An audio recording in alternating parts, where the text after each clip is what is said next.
What's going on, y'all? I'm about to walk you through exactly what it feels like to almost blow a layup that would send your team to the national championship game for college basketball. What's going on, guys? In this video, I want to have a little bit of a story time and walk you through one of the most prominent moments of my basketball career playing for Auburn University. Now, I'm going to tell you exactly what it feels like to almost blow a layup that would send your team to the Final Four with a chance to compete for a national championship in college basketball. Yo, boom. The ting goes.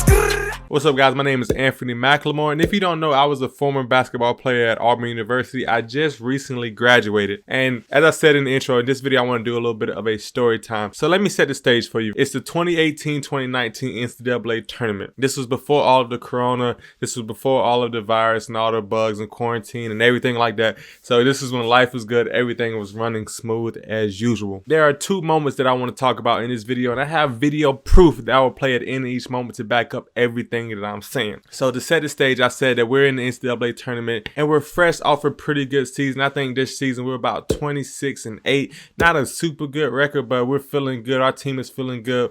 We're coming fresh off an SEC tournament championship. We had won 4 big games, to win our first SEC tournament championship in like 30-something years. It was great. We were feeling good. And we just so happened to get the number 5 seed in the NCAA tournament for that year. Since we're the number 5 seed, we knew that we had to play the number 12 seed in the first game of the bracket. Now, the first games of the bracket are supposed to be some of the easiest. But as you may know, it's called March Madness for a reason, so we couldn't take any opponent for granted. So as we leave Selection Sunday, we find out that we're going to be playing none other than New Mexico State out in Salt Lake City, Utah. Now, this was probably one of the worst venues we could have gotten because it was a super long plane ride going from Auburn, Alabama, all the way to Salt Lake City, Utah in order to play a game. And since Utah was so much closer to New Mexico, then we knew that it was basically going to be a home game for New Mexico and it was going to be a hostile environment. And we had a whole bunch of adversity to go through. But I don't want to make this part of the story too long because this is not a particular game where I blow the layup. But this game has a significant factor in it that almost led me to not even get the chance to blow the layup in the Elite 8. So we're getting ready for this game. Everybody's pretty hyped. It's the first game of the NCAA tournament, so everybody has their game face on.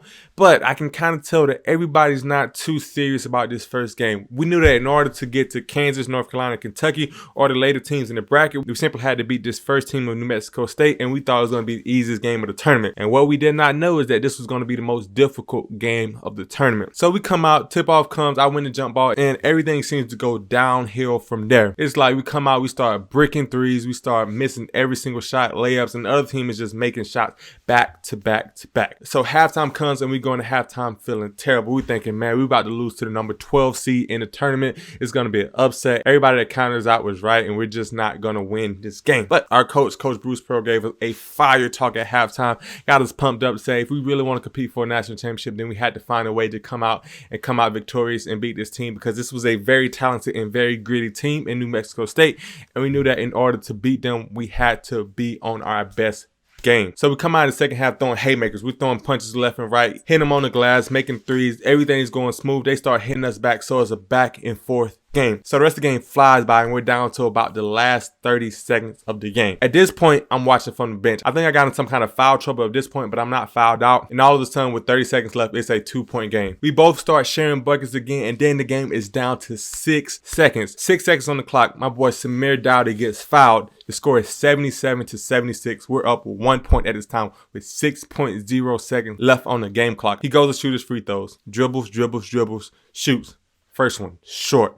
Hits the front rim. A little bit devastated, but all good. We still got a chance to be up 2 points with 6 seconds left. He dribbles again, gets his composure this time, shoots the ball, rattles in. 78-76. We're up 2 points. Other team has the ball. They dribble down the court. One of their point guards, one of their fastest players, dribbles all the way to the rim. He gets all the way to the rim. We think he's going to lay the ball up. Nope. He wraps the ball around our big guy, throws it out to the perimeter. Wide open three. The guy gets ready to shoot it. Our defender, Bryce Brown, runs out towards him. He shoots it. Everybody's looking at the ball go up in the air. All of a sudden, we hear whistle. 3 free throws. He missed the shot, by the way. 3 free throws, about 1.1 seconds left on the game clock. Keep in mind, we're only up 2 at this point, and this guy's going to the line to shoot 3 free throws. Their whole bench is celebrating. They think they got the perfect opportunity to win the game, which they do. New Mexico State goes to the line. Their guy dribbles, shoots. First shot goes up. He shoots it long, comes out the back rim. Our whole team lets out a sigh of relief. At the worst, at this point, we go into overtime if he makes both free throws. So now he has 2 free throws left. He shoots the second free throw, rattles in. Coach calls my name from the bench. Anthony, go in, get this rebound.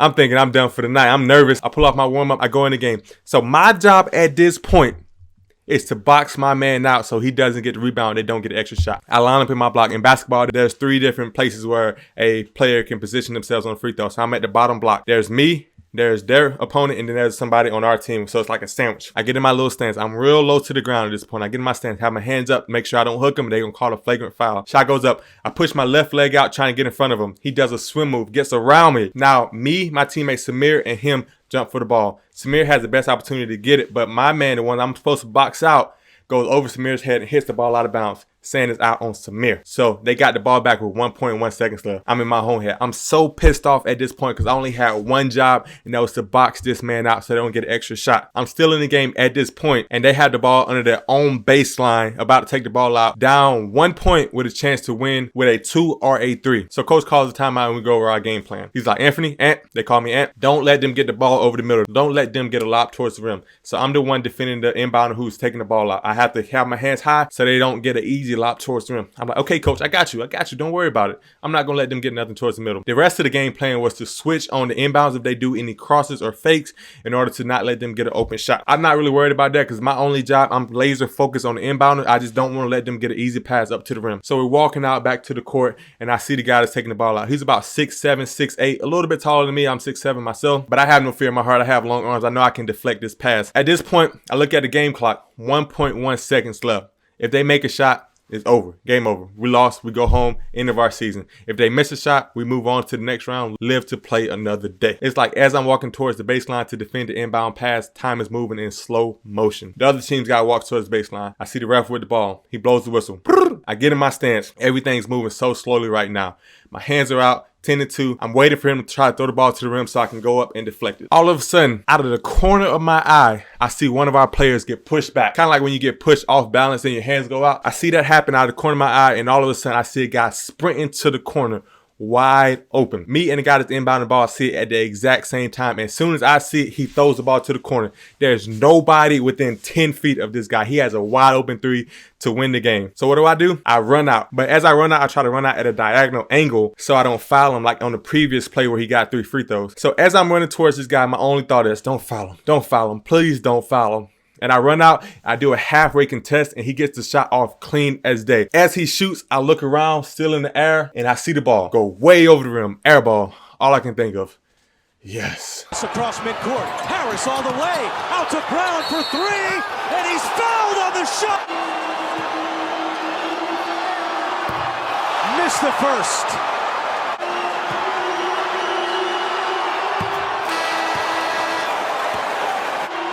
For Terrell Brown. Missed it! Out of bounds. Ball again. Oh, he's open. Queen, corner 3 at the buzzer. Air ball. And Auburn hangs up. In the video, you can see me with my head up, my hands out, just praying, yes, I'm so happy that we won that game. That's one mistake that I made that almost didn't send us to the national championship. The second mistake is the purpose of this video is in the Elite 8 game. I want to do a full story on the Kansas game that we beat Kansas and the North Carolina game, and then we played Kentucky in the Elite 8 game. If you want to see the full story of the Kansas and North Carolina game, leave a comment down below and I will drop that video as well. But in this video, we're playing the Kentucky Wildcats. At this point in the season, we had already played Kentucky twice. Once at home, once at their gym. We lost to them at our place by a smaller margin, and we lost to them at their place, got completely mollywopped. They stomped us, and they were feeling super confident in this game. Now, put yourself in their shoes. They're playing a team that they had already beaten twice, once by over 20 to 30 points, and all they had to do was win this game in order to get to the Final Four with a chance to compete for a national championship. I don't want to say that they took us lightly. I don't want to say that at all, because I'm pretty sure most of the guys took us seriously. But with that being said, let's fast forward to the game. We come out for the game, the tip-off happens, and soon as the ball gets tipped off, we just get completely crushed once again. They're making every single shot they take. We're doing our best to stay in the game. We make some good plays here and there, but they always have that advantage. Fast forward, I don't want to make this video too long, but fast forward to almost the end of the game. We start throwing haymakers back and forth, and then somehow, some way at the end of regulation, we get 3 stops in a row and send the game into overtime. And here he is. Let's see what he does. Washington drives, leans, rejected on the inside. Battle for it. Travis has got it. 9 to shoot. Johnson A swat. So in overtime, we come out hot. My boy Jared Harper starts making shots. I make a few shots myself, and we're just about 4 to 6 points before we know it. So overtime in college basketball is about 5 minutes long. It's about 1 minute and 56 seconds left in the game. We're up 66 to 62, and we feel like we have the opportunity to control the game with just one stop. Kentucky has been making shots all game, so if they get a bucket here, then we're only up 2, or if they get a 3, we're only up 1 point, and it's still up in the air on who wins this game and goes to the Final Four. So on this team, Kentucky has a superhuman basketball player named PJ Washington. At the time of this recording, PJ Washington now plays for the Charlotte Hornets. He's in the NBA. I'm not sure where he got drafted at, but he was a super good basketball player for the University of Kentucky, and this game was one of his best games of his college career. So he was scoring bucket after bucket, keeping them in the game. I was a center, so I wasn't guarding him, but I had to switch on him a few times during the game. So with a minute and 56 seconds left, I had just scored a bucket from my point guard who lobbed the ball up to me, and I somehow tapped the ball into the goal. It went around the rim a few times before falling in, and we're running back on defense. Kentucky's bringing the ball up, and they're running their play that gets PJ Washington a bucket almost every single time. The play is where the center and PJ walks to the free throw line with each other, and PJ pops back and the center sets a screen for him, and then he gets a wide open look to either shoot the ball or drive. So how we've been playing that the whole game was that the person that was guarding PJ was supposed to stay on him and get through the screen, but since he was scoring so many points, we then started to switch out on the screen, so I would have to end up guarding PJ. I saw them walking towards the free throw line together, so I knew what was coming right away. And as they was walking towards the free throw line, PJ popped out as I expected, and I met him outside the three-point line. As soon as he tried to drive, I put my hand down, and somehow my knee or my hand got in the way, and I was able to strip the ball from him. Now, I'm a center in college basketball. I've never dribbled the ball up the court in my entire life. So this is me, a 6'7" center, dribbling the ball up the court with a wide open fast break with a chance to almost seal the game and send my team to the first Final Four in school history. So I get the ball, I tap it with my left hand, I start dribbling with my right hand. Time is moving in slow motion at this point. I see one of my teammates, Bryce Brown, number 2, running towards the side of me. And from the back of my head, I can just hear footsteps stomping, just sprinting towards me, just ready to block the shot. So I'm a pretty good dunker. I like to say I can jump pretty high, and my only thought at this point was I'm going to dunk the ball and it's going to be on SportsCenter. As I'm dribbling, I'm just thinking like, should I dunk it 2 hands? Should I dunk it 1 hand? Everything's moving in slow motion. I see the goal getting closer and closer and closer, and as I gather the ball and go up for my 2-step dunk, my knee gives out, and all I can think was, I hope I don't miss this layup. My knee gives out. I jump about 2 inches off the ground, and as I'm seeing the goal slowly move past me, I just throw the ball up with 2 hands, and somehow, miraculously, this ball fell through the hoop and it went in the goal. I don't know how it happened. It was the strangest layup of my entire career. But after that happened, I got out of the game, partly because I was so embarrassed that I had blown this dunk, and partly because my knee was hurt and I couldn't play defense anymore for about 30 to 45 seconds. So after that, we ended up winning the game in overtime. I got one of the last blocks at the end of that game, and we ended up moving forward to the Final Four to play Virginia. I got a whole bunch of more stories from this series and from this season. So if you want to hear more stories like this, then leave a comment down below and I'll be sure to upload a new video. If you want to see the actual play that I was mentioning in this video, I will play it right now. How your little guys play the game. What a read and what a fill. Pretty good delivery. Nice hands again. The steal. McLemore streaking in. Oh, the layup goes. So I hope that you enjoyed this video. If you liked it, please leave a thumbs up and hit your boy with that subscribe button, as I will be doing more story times in the future, as they are super fun for me to make. So I hope this kind of content was enjoyable for you. Until next time, guys. Peace.